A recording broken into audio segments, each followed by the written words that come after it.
नमस्कार दोस्तों, मैं हूं राज और आप देख रहे हैं हाईवे 33। चले दोस्त, आज की कहानी के सफ़र पर। दोस्तों, आज की जो कहानी हमें भेजे हैं उनका नाम है विमल। और विमल की खुद की ये कहानी नहीं है, उनकी मेरे भाई की है, जिनका नाम था निखिलेश, बिहार के रहने वाले। आइए, जो घटना घटी थी 2004 की बात है। तो आइए चलते हैं, इस कहानी में समझने की कोशिश करते हैं कि आखिर ऐसी कौन सी घटना है जो विमल हमें बता रहे हैं। दोस्तों, मेरा नाम विमल है। ये जो कहानी मेरे साथ अब आपको बता रहा हूँ, ये मेरी नहीं है, मेरे भाई की है। निखिलेश उसका नाम, और हम दोनों ट्रक ड्राइवरी का ही काम करते थे। मैं उसे आगे सीखा था 1 साल, और मेरे बाद वो सीखा था। लेकिन आज मैं एक मामूली सा ट्रक ड्राइवर था, और वो पैसे वाला बन चुका था। अब उसका नया घर बना हुआ था, पैसे में खेल रहा था, 2 ट्रक आ चुके थे। अब वो जो सही था ना, मौज ले रहा था। लेकिन मैं भी अब उसको छानबीन करने लगा कि आखिर इतनी जल्दी कैसे निखिलेश अमीर बन गया, ये राज क्या है। लेकिन उन दिनों हमारे जो संबंध थे ना, बिगड़े हुए थे, और मैं तो जाना चाहता था, लेकिन मेरे माता पिता नहीं चाहते थे कि मैं अपने मामा के घर जाऊं। ऐसे ही था, भाई बहन का झगड़ा था, और उस झगड़ा में मैं पीस रहा था। मैं कई बार प्लान बना चुका था कि चलते हैं, निखिलेश से मिलते हैं, और ये राज जानने की कोशिश करते हैं कि आखिर ऐसा कौन सा कुबेर का खजाना मिल चुका है। निखिलेश अमीर पर अमीर होता जा रहा है। मैं भी देखूं समझूं, लालच मेरे मन में था। मैं भी अब जानना चाहता था कि आखिर अमीर बनने का कौन सा रास्ता अपनाया है। लेकिन 6 महीना तक मैं कोशिश करता रहा, लेकिन माता पिता जान नहीं दिया। आखिरकार मैं सोच लिया कि मैं मिलूंगा निखिलेश से ज़रूर, लेकिन उसके घर पर नहीं। अब मैं पता लगाने की कोशिश करने लगा कि निखिलेश करता क्या है। तब पता लगा कि निखिलेश कभी कभी ट्रक चलाता है, और बाकी टाइम वो शहर वाले घर में अब रहता है, आराम करता है। शहर का घर का मैंने पता लगा लिया था। अब इसके बाद में अब शहर के घर पर पहुंचता हूं, निखिलेश जहां रहता था। अब मेरी हालत तो अब ट्रक ड्राइवर वाली थी। मेरे पास तो इतने पैसे नहीं थे कि सही ढंग से अपने लिए कपड़ा भी खरीद लूं। जब वहां जाता हूं तो निखिलेश की शान शौकत देख करके मैं दंग रह जाता हूं। जो मैं सुना था उससे तो कई गुना आगे था। वो मुझे पहचान नहीं पा रहा है। जब मैं कहता हूं कि भाई मैं विमल हूं, तब वो अब मुझे गले लगा देता है, जैसे अब वो मुझे अच्छी तरह से पहचान गया हो। मुझे तकलीफ तो हुई कि जब एक बार देखा तो अपनी आंखें फेर लिया, जैसे मैं उसके लिए अनजाना व्यक्ति हूं। लेकिन जब मैं बताया कि भाई विमल हूं, आपका दोस्त हूं, मैं मेरा भाई हूं, तब वो दौड़ के आया, मुझे गले से लगा दिया, कहने लगा कि विमल बात क्या है यार। अब देखो, अब तुम्हारे परिवार में क्या चल रहा है मैं नहीं जानता, और मैं इतना मोटा मोटी जानता हूँ कि अनबन ठीक नहीं है। आपसे रिश्ता अब मिल बैठ करके तय किया जाता है। जो भी कमी बेसी है, जो पापा के साथ और तुम्हारे माँ के साथ में हुआ, भाई बहन है ना आखिर, तो मिल बैठ करके उस झगड़े को सुलझा लिया जाए। उसका कहना भी बिल्कुल सही था। हाँ, मैं कहने लगा कि भाई मैं इसलिए तो आया हूँ, यही झगड़ा सुलझाने के लिए। हाँ, तब मैं उसकी शान शौकत देखा ना, तो आखिरकार पूछ ही बैठा कि निखिलेश भाई, हम दोनों, मैं आगे ड्राइवरी सीखा था और तुम मेरे से 1 साल बाद में, तो ऐसा कौन सा कुबेर का खजाना आपको मिल गया। बिल्कुल बिना लाग लपेट का मैं ऐसे ही बोलता था, और मैं पूछ लिया। निखिलेश हंस पड़े, हाँ, कहने लगे कि भाई कुछ ऐसा ही समझ लो, अब ऊपर वाले की मेहरबानी है और हमारा गाड़ी चल पड़ी है। तुम भी मेहनत करो, तुम्हारी भी गाड़ी अब चल पड़ेगी। लेकिन मैं उससे ज़्यादा मेहनत करता था, इतनी ड्राइवरी करता था, रात दिन में रोड पर चलता था, लेकिन मैं तो सैलरी के अलावा कुछ आगे कमा ही नहीं पाया, ना मुझे कोई उम्मीद थी। तब मैं कहने लगा, देख निखिलेश, तुमसे ज़्यादा मेहनत करता हूँ, तुम्हें तो पता ही है कि मैं रात दिन ट्रक पर लगा रहता हूँ, लेकिन मैं आज वो मुकाम को छू नहीं सका जिस पर तू बैठा हुआ है। बात यह है मेरे दोस्त, बिमल मेरा जिगरी यार था, भाई था, और भाई से बढ़कर के मेरा दोस्त था। हम लोग बहुत दिन साथ रहे। मेरे गांव पर आते थे, मैं भी उनके गांव जाता था जब रिश्ता मधुर था हमारे घर का, और बड़ा प्यार था आपस में। लेकिन उसके बाद जो हुआ न बदलाव, मैं देख करके हैरान था। मैं बार बार पूछता था कि निखिलेश भाई कुछ तो राज बता दो कि मैं भी अब थोड़ा अमीर बन जाऊं, मेरे पास में 2-4 पैसे आ जाएं। तब निखिलेश कहने लगा क्या आज रुकते हो ना। मैं बोला कि हाँ आज रुकता हूँ। तब कहने लगे कि रात को बात होगी, अभी मैं कहीं काम से जा रहा हूँ और रात को लौटूंगा। तब तक अपना ही घर समझो और यहाँ आराम करो, रात को लौटता हूँ तब हम खुल के बात करते हैं। अब मेरे पास में तो कोई काम था ही नहीं, मेरे पास बस आराम के अलावा कोई था नहीं। अब वाकई में उसकी शान शौकत दे करके मैं बिल्कुल उससे जला भुना था। दिल में एक ईर्ष्या थी कि आखिर ये नौजवान लड़का, मेरा दोस्त, मेरा भाई इतना आगे कैसे पहुंच गया, अब मैं कैसे पिछड़ गया। अब मैं आज रात जान के रहूँगा। और आखिरकार निखिलेश लौटते हैं रात के टाइम, जब रात का 10 बज रहा होता है। खाली नहीं आते, कुछ सामान लेकर आते हैं और कहते हैं कि अब खाना तो नहीं खाए। मैंने कहा कि नहीं, मैं तुम्हारा इंतज़ार कर रहा था भाई। और तब कहने लगे चलो ऊपर छत पर चलते हैं और वहीं पर बैठ करके बातें करेंगे। जब ऊपर जाते हैं ना तो छत का भी शान शौकत बढ़ कर के था। चारों तरफ से बाउंड्री कराया हुआ और बैठने के लिए आरामदायक सोफा लगा हुआ है, पंखा लगा हुआ है। मतलब ठाठ ही ठाठ था अब निखिलेश का। और वो दारू के बोतल वगैरह सब कुछ इंतजाम करके आए थे। वो जानते थे कि मैं भी ड्रिंक करता हूँ और इसलिए पूरा इंतजाम करके लाए थे। अब इसके बाद बोतलें खोलती है और हम लोग खाना पीना करने लगते हैं। जब मेरे को थोड़ा सा सुरूर चढ़ता है ना, अब मैं वही बात पूछता हूँ कि निखिलेश तुमने बताया नहीं मेरे दोस्त, ये सब तुम्हारे साथ में कैसे हुआ, इतने जल्दी तुम अमीर कैसे बन गए। आज तुम्हारे पास में 2 नए ट्रक है, शहर में भी घर है, गांव में भी घर अच्छा बनवा रखे हो, तो इसका राज क्या है मेरे दोस्त। मैं जानना चाहता था, लेकिन निखिलेश टाल रहे थे। कह रहे थे कि नहीं बाद में बताऊंगा दोस्त, एक एक चीज़ मैं छुपाऊंगा नहीं, लेकिन अभी वक्त नहीं आया। अभी हम खाते हैं पीते हैं, अब फिर देखेंगे, मौका मिलेगा तो ज़रूर मैं आपको शेयर करूंगा। अभी खाने पे एंजॉय करते हैं, बस टालते रहे। मैं तो जला भुना था ही उनसे, और मैं ड्रिंक पर ड्रिंक अब किए जा रहा था। मैं जानता था कि मेरी कोटा कितनी है, उतना मैं ले चुका था। अब मैं देख रहा था कि निखिलेश मेरे से ज़्यादा ड्रिंक अब ले चुके थे और वो अब सुरूर में वो भी आ चुके थे। मुझे लगा कि यही मौका है, अब उनसे कुछ बात निकलवाया जाए, और नहीं तो ये सुरूर टूट जाएगा, फिर मैं कभी अब उनसे बात अब बुलवा भी नहीं पाऊंगा। अब मैं लोहा गर्म था और चोट मारना बिल्कुल सही टाइम था, बिल्कुल। और वही पूछता हूँ कि देखो निखिलेश, हम बचपन के दोस्त हैं, दोस्त से बढ़कर के भाई भी समझ लो, भाई से बढ़कर के और भी कुछ हैं। हम दोनों एक दूसरे को कोई बात छिपाते नहीं, हम दोनों एक दूसरे की बात शेयर करते हैं। और देखो ना, मेरा घर गरीबी में चल रहा है, मेरा कोई अब ठिकाना भी नहीं है। मैं कभी फलाने ड्राइवर के साथ, कभी दूसरे मालिक के साथ, ऐसे ही चलता रहता हूँ। सैलरी तो तुमको पता है कि कितना मिलता है इस लाइन में, तो देख लो। अब तुम मुझे कुछ हिंट तो दो, पूरा नहीं बता सकते तो कम से कम हिंट तो दो कि आखिर तुम इतनी जल्दी कैसे अब पैसे वाले बन गए। निखिलेश जो अब सुरूर में आ चुके थे, अब उनकी आंखों से अब आंसू निकलने लगा।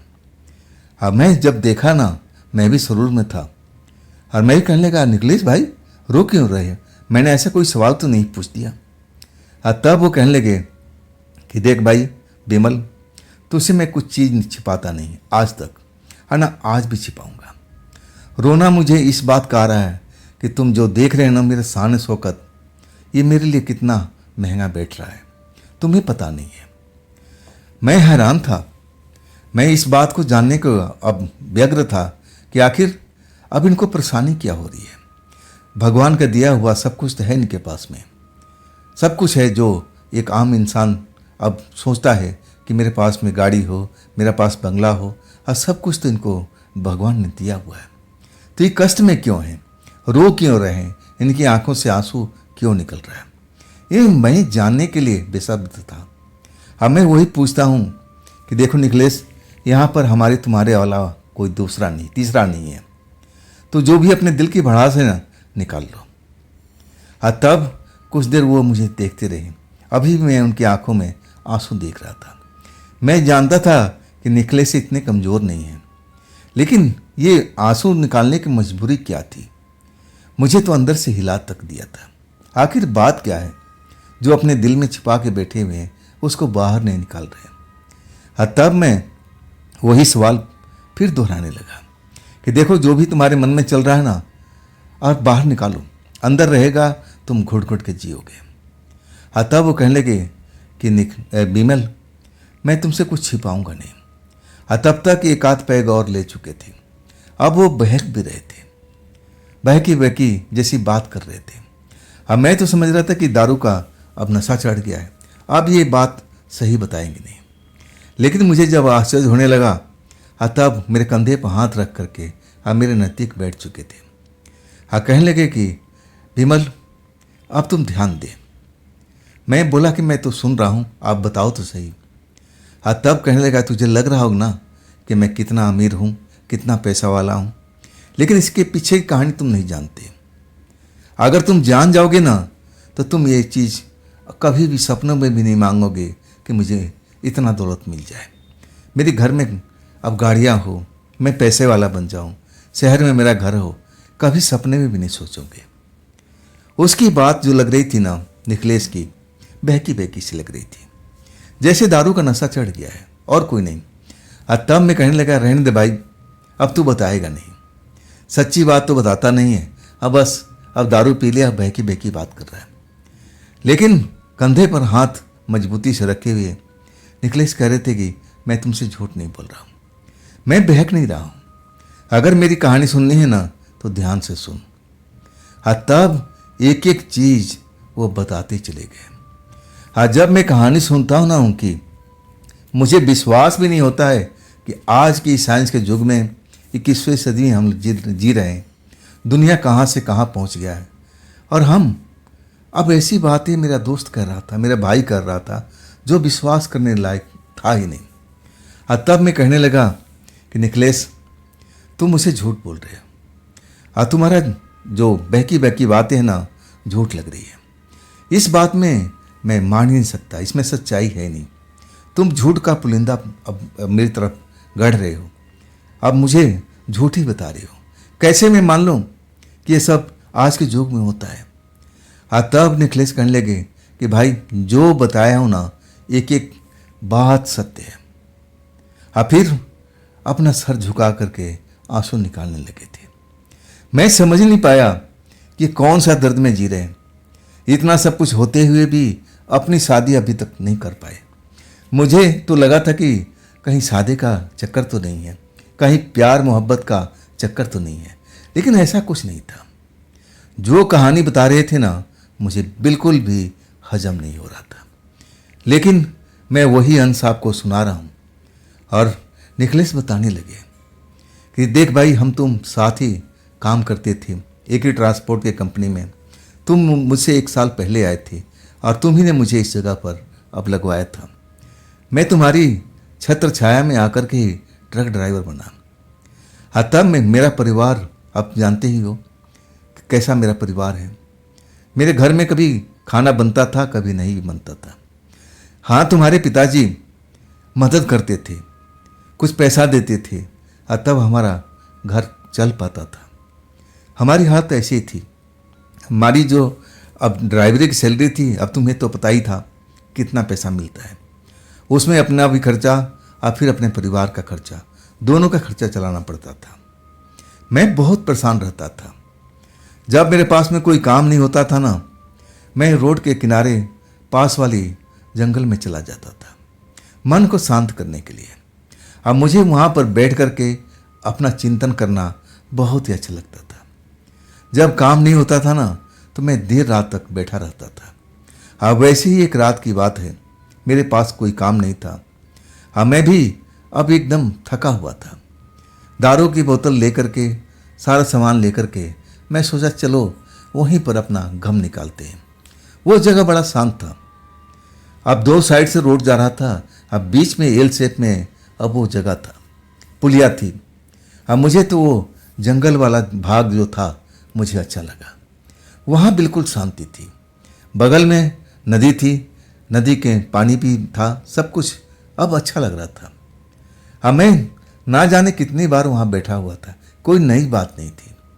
वहाँ बैठ के अपने आप को आत्मचिंतन करता था, सोचता था कि मैं कैसे आगे बढ़ूँगा। और उस रात भी मैं गया था वहाँ पर। जाने के बाद मैं अपना सब कुछ अब किया वहाँ पर, दारू फारू पीने लगा, जो कुछ ले गया थोड़ा बहुत खाने लगा। मैं अपने आप को अब सोच रहा था, क्या मेरी ऐसा जीवन ऐसे ही निकल जाएगा, एक मामूली ट्रक ड्राइवर बन करके। नदी के किनारे से एक महात्मा आ रहे थे, लंगोट धारण किए हुए, लाल कपड़ा पहने हुए, देखने में बहुत ही बुजुर्ग, शरीर हड्डियों का ढांचा था, हाथ में एक छड़ी थी और एक छोटा सा थैला था। वो उसी जगह से जहाँ मैं बैठा हुआ था, ड्रिंक कर रहा था, और उसी जगह से उनका रास्ता था। नदी के किनारे से शायद नहाने गए होंगे, पूजा पाठ करने गए होंगे। मैं उस टाइम तो कुछ जान ही नहीं पाया था। और जब हमारे पास से गुजरने लगते हैं ना तो रुक जाते हैं, मुझे डांटते हैं, अरे तुम यहाँ क्या कर रहे हो, ये तुम्हारे लिए जगह नहीं है, तुम चले जाओ, अब यहाँ अपने घर चले जाओ, ये रात का रुकने के लिए जगह नहीं है, जितना जल्दी हो सके इस जगह से तुम बाहर निकल जाओ। मुझे अब गुस्सा आ रहा था। एक मामूली से साधु अब मुझे धमका रहे थे, कह रहे थे कि जगह तुम्हारे लायक नहीं है, तुम यहाँ से निकल लो। मैं भी तैश में था, दारू पी रखा था। कहने लगा, बाबा देखो मैं बहुत ही निराश हूँ। इस जगह पर मैं आता हूँ, कभी कभी बैठता हूँ, पहली बार मैं आपको देखा हूँ, इससे पहले कभी आप नज़र नहीं आए, और मैं यहाँ पर अपने चैन शांति के लिए आता हूँ। आप देख रहे हो ना कि मेरे पास में और कोई लोग नहीं है, ना मैं यहाँ शोर शराबा करता हूँ, अपने आप को आत्मचिंतन करता हूँ। तब वो बाबा भड़क गए, ये चिंतन का जगह नहीं है, चिंतन करना है तो कहीं और चले जाओ। मैं तुम्हारे लिए कह रहा हूँ, ये जगह बहुत ही भयानक है, और कुछ देर के बाद में यहाँ पर ऐसा भयानक खेल शुरू हो जाएगा। उनकी बात से मुझे डर नहीं लग रहा था, मुझे खौफ नहीं थी। मैं जानता था कि वो मुझे डराने के लिए कह रहे हैं कि मैं डर जाऊं और उस जगह से भाग जाऊं। और वही अब मुझे कोसने लगे कि जा मर, अगर तुझे मरना ही पसंद है तो मैं तेरे लिए क्या कर सकता हूँ। फिर वो अपने रास्ते अब चले गए। मैं गुस्से में था, बाबा की सब बातें सुन रहा था। अब मुझे भी लगा कि शायद मुझे घर चलना चाहिए, लेकिन अभी मेरे बोतल अभी उसमें मटेरियल बचा हुआ था, और जब तक मैं पूरा ख़त्म नहीं कर लेता तब तक मैं वहाँ से आज हिलने वाला नहीं था, चाहे कुछ भी हो जाए। बाबा तो मुझे धमका के चले गए थे, मुझे कोस के भी चले गए थे कि मैं तेरे लिए बोल रहा हूँ, तेरे भले के लिए, अगर तुझे मरने का इतना शौक है तो मर भाई, मैं कौन होता रोकने वाला। मेरा जो फ़र्ज है मैंने वो किया, आगे तेरी मर्जी है। अब इसके बाद मेरा मन उखड़ सा गया था।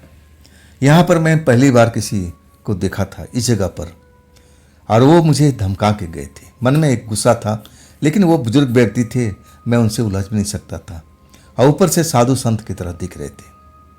अब ऐसा इस जगह पर क्या था, कुछ भी मुझे समझ में नहीं आ रहा था। मैं धीरे धीरे अब वो ड्रिंक को ले रहा था, और रात गहराती जा रही थी। कितना टाइम हो गया सरूर में आ चुका था, मुझे पता भी नहीं चल रहा था।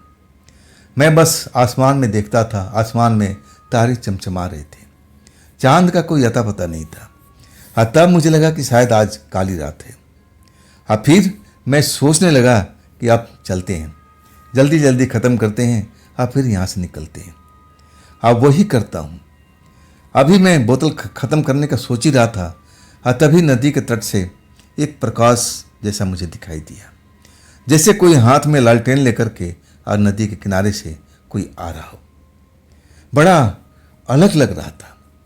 रात को कोई भला नदी के तट से कैसे हाथ में लालटेन लेकर के वहाँ पर क्या चल रहा था, कौन सा काम था? नदी तो रात के टाइम में निर्जल, अब एक तरह से अंधेरा हो जाता था, डरावनी हो जाती थी। लोग बाग बताते थे कि वहाँ भूत प्रेत दिखाई देते थे। तो आखिर कौन हो सकता है? लेकिन मैं डरा नहीं। अंदर डर नाम का चीज़ मेरे पास में उस समय तो बिल्कुल नहीं था। मैं नशे में था, लेकिन मैं अपने होश हवास में था। महात्मा जी के जाने के बाद मेरा मन गुस्से से भरा हुआ था कि महात्मा जी का कहने का क्या मतलब था। ऐसा यहाँ पर क्या होने वाला है कि जो महात्मा जी मुझे अब श्राप दे के गए कि तुझे मरना है तो मर, मैं भला तुम्हें कौन बचाने वाला होता हूँ। इसी बात को मुझे बड़ा तकलीफ पहुँची थी। तब वो रोशनी मेरे पास में अब नज़दीक आती गई। जब वो नज़दीक आती है ना, तो मैं देख के हैरान हो जाता हूँ कि एक औरत है, जवान औरत। ये औरत नदी के तट से क्यों आई हुई है? कौन सी गांव की है? आसपास की है, दूर की है? अब मुझे कुछ भी नहीं पता। लेकिन जब वो बिल्कुल नज़दीक आ जाती है ना, तो मैं उसकी तरफ देखने लगता हूँ। अभी भी जैसे लालटेन जैसा अब उसके हाथ में है और उसे पीली रोशनी निकल रही है। जब आकर के मेरे नज़दीक खड़ी हो जाती है, अब मुझे घूरने लगती है। तब मैं उससे पूछता हूँ कि आप इतनी रात को यहाँ पर, कोई विशेष काम था? तब वो कुछ नहीं बोली। मैं फिर अपने सवाल को दोहराता हूँ कि देखिए, रात काफ़ी हो गई है और आप नदी के तट से आ रही हैं, तो वहाँ पर क्या विशेष कोई काम चल रहा था कि घूमने फिरने गई थी? क्या कर रही थी आप? ये सवाल मैं उससे पूछ बैठा, जो मुझे पूछना नहीं चाहिए था। अगर मैं उस टाइम खामोश रहता तो ये घटना मेरे साथ में कभी नहीं घटती। औरत मुस्कुराई, कहने लगी कि हाँ, मेरा कोई खो गया है और उसको मैं ढूंढ रही हूँ। मुझे बड़ा आश्चर्य हुआ, कौन खो सकता है, वो भी नदी के तट के पास में। ये औरत को जाती हुई देखा नहीं मैं, रास्ता एक ही था आने का जाने का। तो ये औरत कब गई और कब लौट रही है? अब मैं तो लौटने को देख रहा हूँ, लेकिन जाने को नहीं देख रहा हूँ। तब मैं पूछा कि आखिर आप कर क्या रही थी, कौन गुम हो गया आपका? तब वो कहने लगी, क्या आप मेरी मदद करोगे? मैंने बोला, जरूर करेंगे, अगर करने लायक होगा तो। ललचाई दृष्टि से वो मेरी बोतल को देख रही थी। अभी भी उसमें अब दारू पड़ा हुआ था। तब मैं उसकी दृष्टि को पहचान गया। कहने लगा, नहीं, इसमें से मैं कुछ आपको देने वाला नहीं हूँ। तब वो मुस्कुरा करके जैसे मुझे रिझा रही हो। देखने में सुंदर, 25-26 साल इससे नीचे ही थी, मुझे लग रहा था। ज़्यादा अब उसकी उम्र नहीं थी। देखने में बड़ा हसीन लग रही थी। अब मैं भी नशे में था। तब अभी भी उसकी नज़रें मेरी बोतल पर पड़ी हुई थी, बार बार देखी जा रही थी। अब मैं बार बार उसको कह रहा था कि नहीं, ये मेरे कोटे की है, मैं इसमें से एक बूंद आपको नहीं दूंगा। आखिर वो मेरे पास आकर के बैठ गई ज़मीन पर, जहाँ मैं एक पत्थर पर बैठा हुआ था। तब वो कहने लगी कि एक पैग कम से कम मुझे दे दो, मुझे बहुत टेंशन हो रही है, मैं थोड़ी सी पी लूँगी ना तो मेरा टेंशन निकल जाएगा। तब मैं कहने लगा कि मैं एक शर्त पर दूंगा, पहले अपने बारे में बताओ कि आप हो कौन और इस जगह पर आप किसको ढूंढ रही हो। तब कुछ देर तक खामोश रही, बैठी रही, कुछ नहीं बोल रही थी, लगातार घूरती जा रही थी। और मैं भी उसे बार बार सवाल कर रहा था कि देखो, जब तक आप बताओगे नहीं, मैं आपको एक बूंद नहीं देने वाला। सच्चाई बताओ और फिर मैं आपको देता हूँ। आखिरकार ललचाई दृष्टि उस बोतल पर लगी रही। मैं भी अब ना जाने क्यों उसको अपना बोतल पकड़ा दिया कि आप ही ले लो। मुझे लग रहा था कि आपको इसकी ज़रूरत है। मैं दे दिया और मैं उठने लगा। तब वो कहने लगी कि थोड़ी देर बैठो ना, मैं अकेली हूँ ना, अब आपसे थोड़ा सा बात करूँगी तो मेरा मन भी लगेगा। तब मुझे गुस्सा आया कि आप किसी को ढूंढ रही थी ना, तो आपको ढूंढना चाहिए, आप तो दारू पीने लगी, तो आप कैसे ढूंढ पाएंगी? तब धीरे से हंसने लगी। कहने लगी, नहीं, मैं किसी को ढूंढ नहीं रही हूँ, मैं आपको देखी नदी के तट से। तब मुझे लगा कि आपके पास में मुझे जाना चाहिए।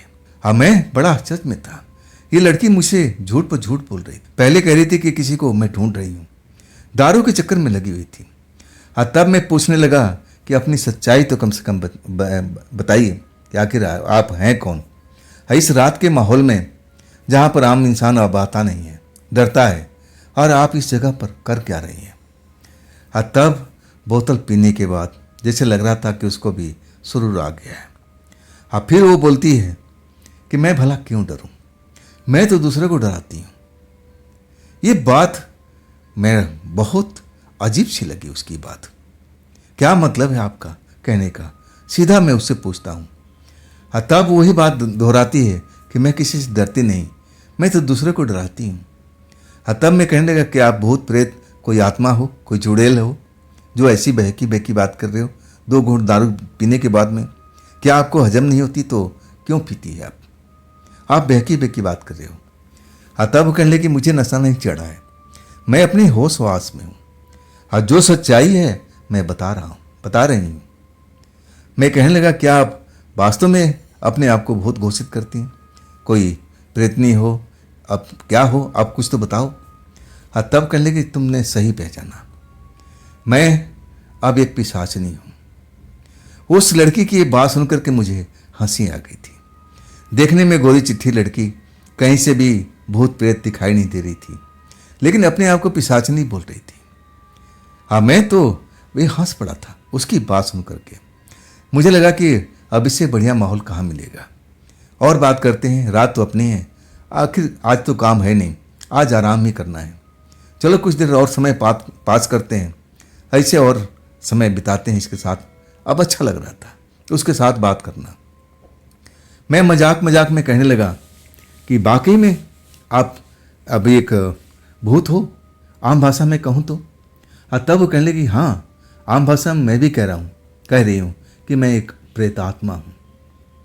मैं अब हंसने लगा उसकी बात सुन करके। कहने लगे कि मैं कैसे मानूं कि आप प्रेतात्मा हो, प्रेतात्मा के लक्षण तो आप में दिखाई नहीं दे रहे हैं, ऐसा मैं कोई संकेत आप में देख नहीं रहा हूँ।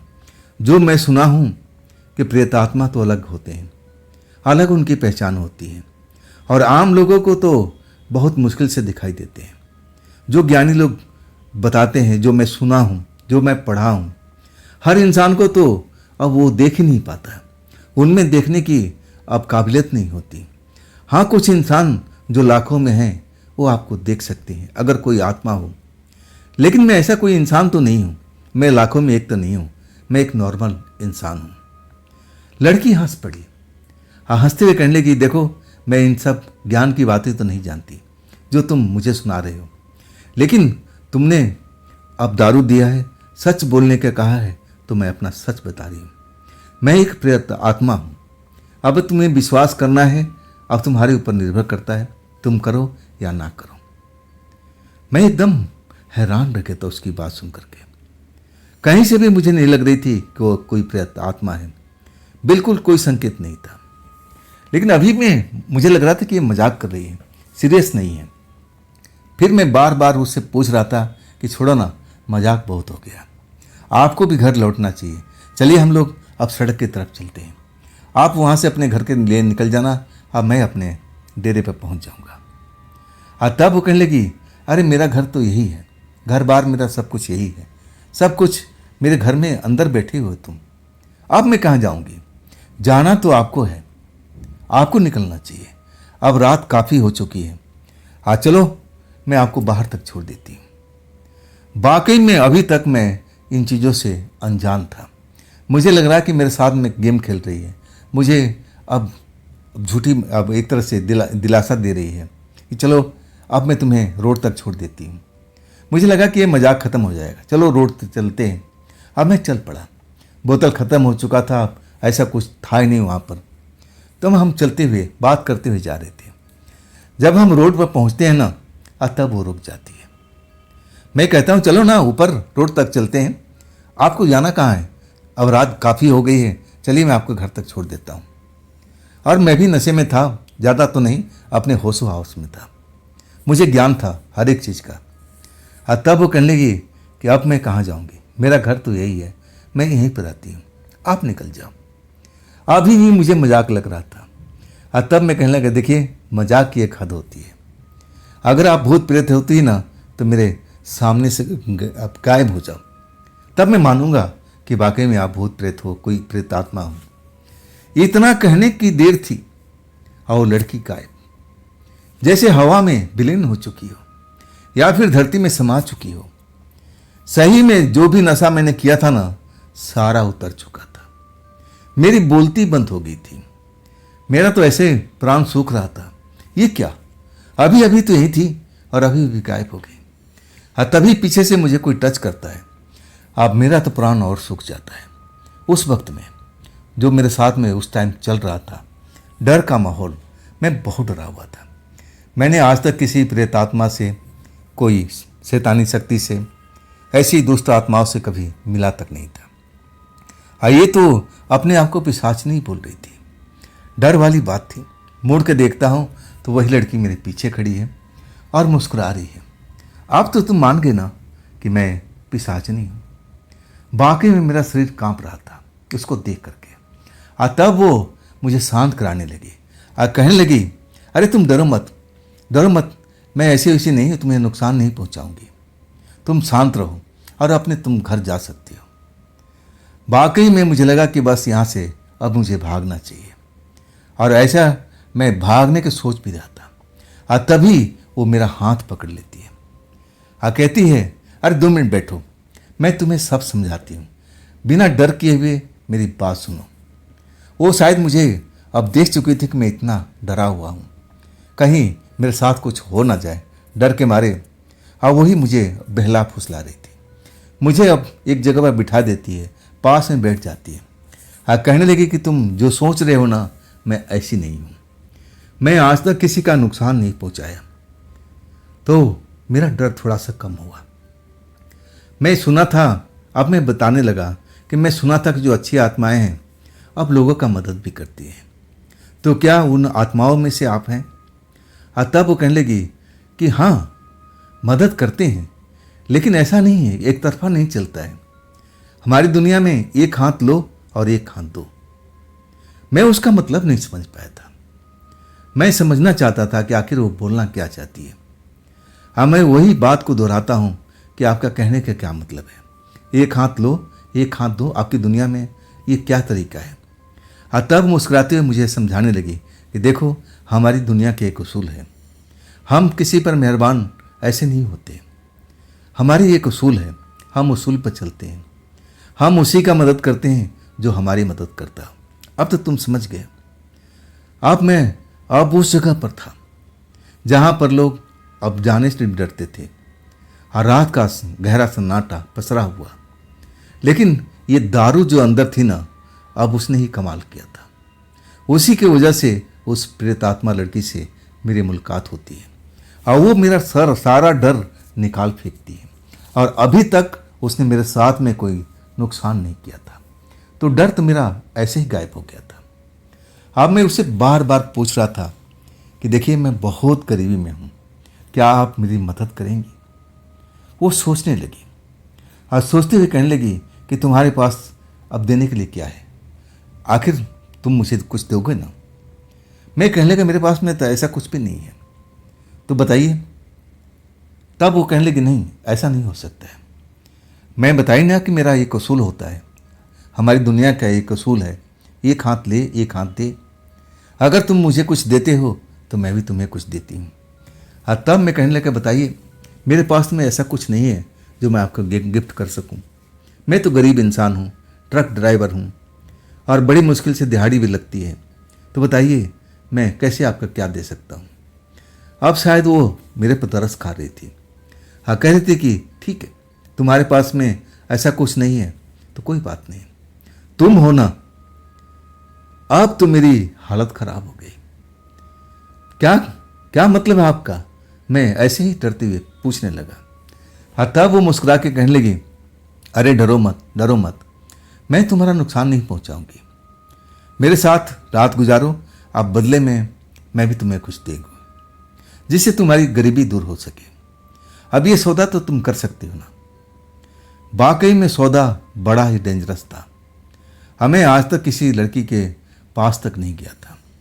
हाँ, वो प्रेतात्मा लड़की मुझे ऑफर कर रही थी कि एक हाथ लो एक हाथ लो, हमारी दुनिया का यही असूल है। मैं डर गया था। मैं सोचने लगा कि ये कैसे हो सकता है, ये तो प्रेतात्मा है, अब मैं हूँ मनुष्य, तो आपस में मेल कैसे हो सकता है? अब मैं ये सब बातें सोच रहा था। शायद उसको बात को जैसे भनक लग गई हो, मेरे दिमाग को पढ़ लिया हो। कहने लगी कि तुम ऐरे गहरे नहीं हो, तुम लाखों में से एक लड़के हो और तुम ये सब कुछ कर सकते हो। मैं भी तुम्हारा शरीर अब तुम्हारी देख करके आकर्षित हुई थी, उसी गुण के कारण। मैं अभी तक नहीं समझ पा रहा था कि ऐसे मेरे में क्या खूबी है जिससे वो लड़की आकर्षित हुई। मुझे तो लग रहा था कि वो दारू की बोतल अब देख करके, खुशबू सूंघ करके शायद आकर्षित हुई होगी। मुझे तो बिल्कुल भी अभी इसका इल्म तक नहीं था। तब वो लड़की समझाती है कि नहीं, मैं दारू देख करके नहीं आई, तुम्हारे शरीर को देख के आई। अगर ये सौदा मंजूर है तो हाँ बोलो, नहीं तो तुम अपने घर, मैं अपने घर। निकल सकते हो, जा सकते हो, मैं तुम्हें रोकूंगी नहीं। मैं गरीबी में जी रहा था। मुझे लगा कि ये उचित अवसर है, इस उचित अवसर को मुझे छोड़ना नहीं चाहिए। हाँ, मैं जल्दी से हाँ बोल देता हूँ कि ठीक है, मुझे मंजूर है, क्या करना होगा। हाँ, तब वो लड़की मुस्कुरा देती है। हाँ, कहती है कि बस मेरे साथ दो, मेरे साथ चलो, हम रात बिताते हैं और फिर सुबह तुम अपने घर पर, मैं अपने घर पर। लड़की का कहना मानता हूँ। लड़की अब नदी के तट की तरफ निकलने लगती है। मैं भी पीछे पीछे चलता हूँ और लड़की तो तेज चल रही है, वो तो प्रेतात्मा है, लेकिन मैं एक साधारण मनुष्य हूँ। मुझे देख करके, ऐसा समझ करके चलना पड़ रहा है। और वो जो रोशनी लेके आई थी ना, रोशनी कभी का बुझ चुका था। सब उसका माया जाल था। बाद में मुझे समझ में आया। जब वो नदी के तट के पास पहुंचती है तब मैं देखता हूं कि वहां पर अब एक साफ सुथरा जगह है। वहां आकर के बैठती है, मेरे नज़दीक बैठती है और कहती है कि मैं ज़्यादातर यहीं पर आके बैठी रहती हूँ और देखती रहती हूँ।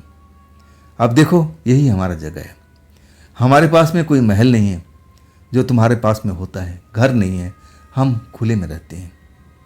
अपने बारे में सब कुछ वो बता रही थी और मैं उसकी बातें को सुन रहा था। डर जो था ना, कभी का निकल चुका था। मैं जानता था कि अगर इसको कुछ करना होता ना तो पहली बार ही कर देती, इतना टाइम नहीं लगाती। हाँ, तब मैं कहने लगा क्या हम यहीं पर रात बिताएंगे। हाँ, तब कहती कि हाँ, यही तो हमारा घर है, हम यहीं पर रहते हैं।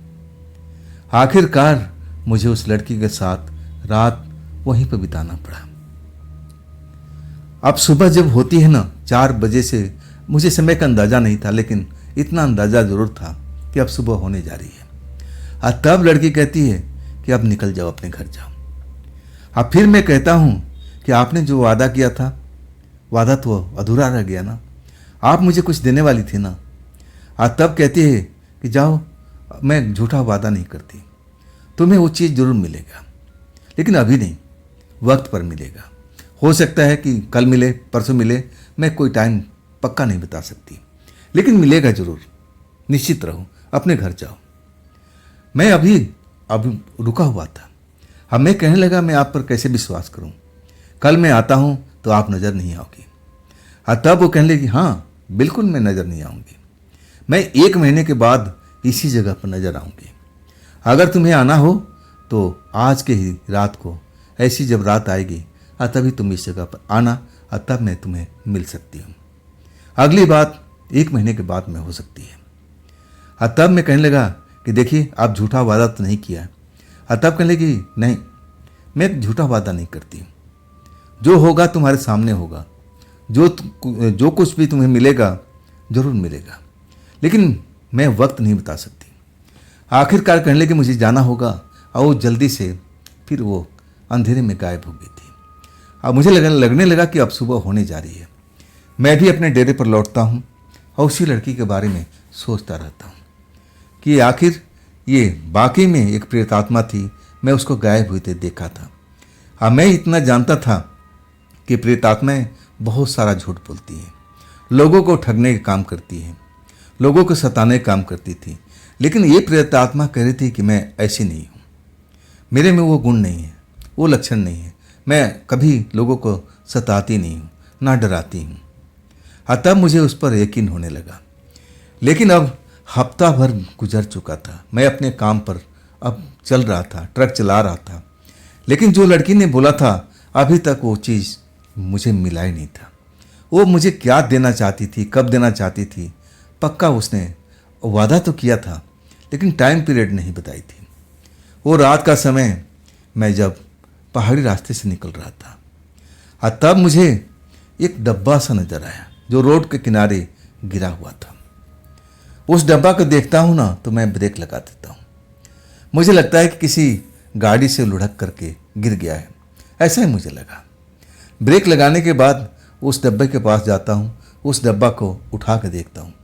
वो देखता हूँ कि पूरा सेलो टेप से लपेटा हुआ एक छोटा सा कार्टून है। जरूर इसमें कोई कीमती चीज़ होगा, मुझे इतना अंदाजा होता है। और उसको लेकर मैं ट्रक में लौटता हूँ। मुझे लगा कि रास्ते में किसी का गिरा होगा और वो जरूर ढूंढता हुआ आएगा।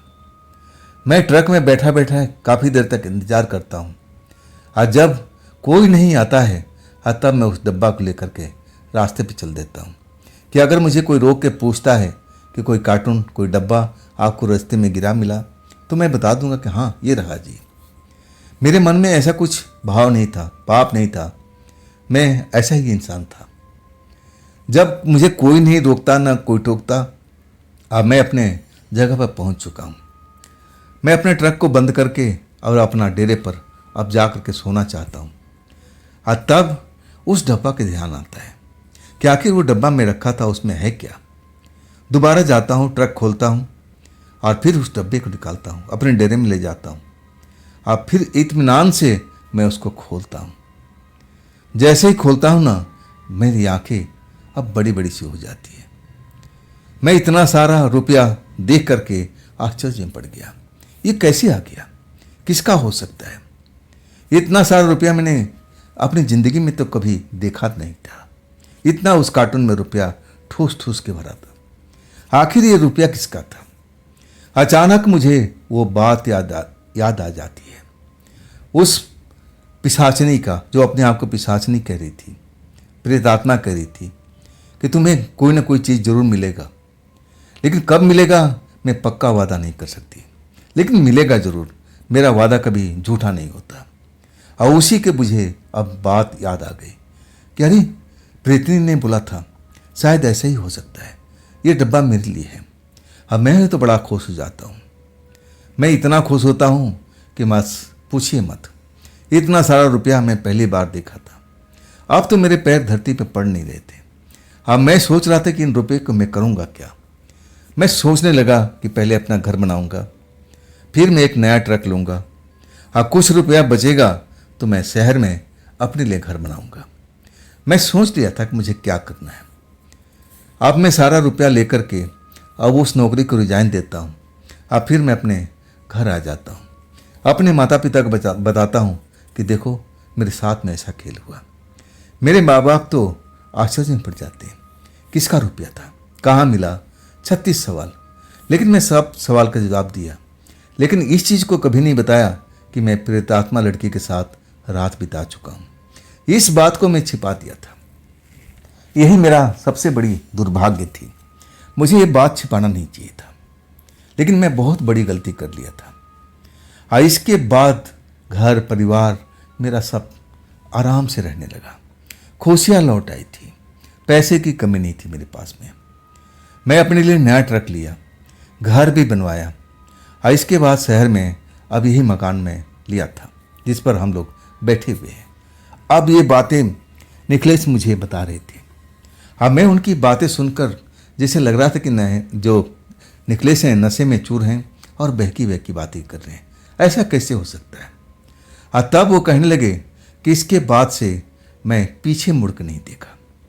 मेरे पास अब पैसे की कमी नहीं थी और मेरा काम भी चलने लगा। ट्रक में अब चलाता नहीं था, ड्राइवर रख लिया और इसके बाद मैं दूसरा ट्रक खरीदा। हाँ, जब मुझे लगा कि हाँ अब वो रात आ गई है, अमावस की रात आ गई है, मुझे वहाँ जाना चाहिए, लेकिन अब मुझे जाने की कोई ज़रूरत नहीं थी। मैं तो यही सोच लिया था कि अब लड़की ने जो किया, एक हाथ ले एक हाथ दे, अब उसका भी अपना वादा पूरा हो चुका था, अब मेरा भी पूरा हो चुका है। अब उस लड़की से मुझे वास्ता क्यों रखना है? मैं अपने घर में आराम से सोया हुआ था। आधी रात हो चुकी थी। अचानक खिड़की पर परछाई नजर आती है। अचानक खिड़की पर वही लड़की मुझे नजर आती है, वही प्रेतात्मा। जब मैं उसको देखता हूँ ना तो थोड़ा भयभीत हो जाता हूँ। अरे ये तो नदी किनारे रहने वाली है और यहाँ पर कैसे आ गई? इसने मेरा घर कब देख लिया। मैं आश्चर्य में डूब जाता हूँ और तब वो खिड़की के रास्ते से ही अंदर दाखिल हो जाती है, जैसे शरीर उसका हवा का बना हो। लेकिन जैसे ही अंदर आती है ना, पूर्णतः इंसान के रूप में अब मुझे दिखाई दे रही है। मेरे कंधे पर हाथ रखती है और कहती है, दोस्त तुम तो मुझे भूल ही गए ना। मैं तो तुम्हें कब से इंतजार कर रही थी कि तुम आओगे, हम रात बिताएंगे। लेकिन तुम अब पैसा पा चुके हो तो तुम मुझे भूल ही गए ना। ऐसा नहीं होगा, ऐसा मैं होने नहीं दूंगी। मेरे साथ तुम्हें रात बिताना ही पड़ेगा। अब वो अपनी औकात दिखा रही थी। हाँ, मैं डरा हुआ बैठा था। अब मैं कहने लगा कि आपने बस एक ही शर्त रखा था, एक हाथ दे एक हाथ ले। तो आपने भी अपना शर्त पूरा कर लिया और मैंने भी अपना शर्त पूरा कर लिया। हिसाब बराबर हो चुका है। अब आपको मेरे से क्या जरूरत है। हाँ, तब मुस्कुरा के कहने लगी, यही तो बात है, मैं तुम्हारा साथ कभी नहीं छोड़ सकती। मैं तुम्हारे साथ जरूर रात बिताऊंगी। हाँ, तुम्हें या तो रो करके या हंस करके रात तो बितानी पड़ेगी। हाँ, अगर तुम नहीं मानते हो तो फिर तुम्हारे साथ बहुत बुरा कर सकती हूँ, तुम्हारे परिवार के साथ कर सकती हूँ, जो तुम कभी सोच नहीं सकती। उसकी बात सुनकर के मैं भयभीत हो जाता हूँ, डर जाता हूँ। अब पूछता हूँ कि तुम्हारा मनसा क्या है। हाँ, तब कहते हैं कि हर अमावस की रात को या तो तुम मेरे पास में आओ नदी के किनारे, या फिर तुम जहाँ रहोगे मैं पहुँच जाऊँगी। रात तो मेरे साथ ही बितानी पड़ेगी, जब तक मैं चाहूँगी तब तक। इसकी कोई टाइम अब डेट नहीं है, कोई फिक्स नहीं है। मैं उसकी बात सुन करके हैरान हो जाता हूँ। कहता हूँ कि तुम तो मेरे साथ धोखा किया ना। तब वो हंसती है, कहती है कि मैं धोखा नहीं किया, मैं जो अपना असूल था उस पर आज भी हूँ और मैं तुम्हारे साथ रात गुजारूंगी। अब तुम्हें हंस करके या रो करके रात गुजारनी ही होगी। आखिरकार वो मेरे साथ में ऐसा ही करती है। मेरे कमरे में ही अब रात बिताती है, सुबह होने से पहले निकल जाती है। आज जाते जाते कहती है कि अब तुम्हारी कोई इच्छा नहीं है क्या, तुम्हें और कुछ नहीं चाहिए। मैं तो पहले ही इच्छा पा करके अब सब कुछ मैं पा लिया था। अब मेरे मन में इच्छा नहीं थी। मैं तो इतना डरा हुआ था कि मैं इस आत्मा से कैसे पिंड छुड़ाऊं। मैं अब सोचने लगा था और तब मैं कहा कि नहीं, मुझे और कुछ नहीं चाहिए। क्या पता अब आगे चल कर के और इसका इच्छा बढ़ती जाए, ना जाने मेरे साथ में क्या क्या करने लगे। मैं बहुत भयभीत था, बहुत डरा हुआ था। जाने के बाद मैं अपने परिवार में जाता हूँ, अपने माता पिता को बताता हूँ कि देखिए मेरे साथ में ऐसी बात हो रही है। और तब मेरे पिता नाराज हो जाते हैं और कहते हैं, जब तू रुपया लेके आया था और तभी बता देता ना तो मैं तेरे लिए कुछ कर लेता। तुमने अब सब कुछ छिपा लिया, तेरी गलती है। लेकिन अभी देर नहीं हुई है। मैं एक ऐसे महात्मा को जानता हूँ जो ये सब ठीक कर लेंगे, लेकिन उनको ढूंढना बड़ा मुश्किल है। ज़्यादातर वो नदी किनारे जाते हैं, शमशान में बैठते हैं। मुझे तो लगने लगा कि कहीं वही महात्मा तो नहीं थे जो हड्डियों का ढांचा थे। और मैं अपने पिताजी को बताने लगा कि आप ऐसी महात्मा की तो बात नहीं कर रहे हैं जो देखने में बुजुर्ग हैं, चलते तेज हैं, हड्डियों का ढांचा है। और तब कहने लगे, हाँ बिल्कुल, तुझे कहाँ मिले थे। और तब मैं पूरी कहानी बताने लगा कि वो भी नदी किनारे मिले थे। वाकई में मुझे लगने लगा कि हमारी मदद वो महात्मा कर सकते हैं। अब महात्मा को हम लोग ढूंढने लगते हैं। आखिरकार महात्मा एक श्मशान में अब उनको होने का सूचना मिलती है। रात को ज़्यादातर टाइम शमशान में गुजारते थे। हाँ, मैं और पिता के साथ में शमशान में जाता हूँ। वो मुझे देखकर पहचान जाते हैं। अरे तुम वही लड़के हो ना, उस रात को नदी किनारे बैठे हुए थे और दारू पी रहे थे। मैं बोलने लगा, हाँ मैं ही था। मैं तुमको मना किया था ना कि यहाँ चले जाओ। बोला, हाँ। मैं बोला, तो तुम अब क्या चाहते हो, मेरे पास में क्यों आए हो। और तब मेरे पिता कहने लगे कि देखिए लड़का बहुत अब नुकसान उठा रहा है, अब वो आत्मा परेशान कर रही है, हर अमावस की रात अब इसके कमरे में आ जाती है, कुछ उपाय कीजिए। और वो कह रही है कि जब तक मैं हूँ, जब तक मेरी इच्छा है, मैं इसके साथ रात गुजारूंगी, कोई मुझे रोक नहीं पाएगा।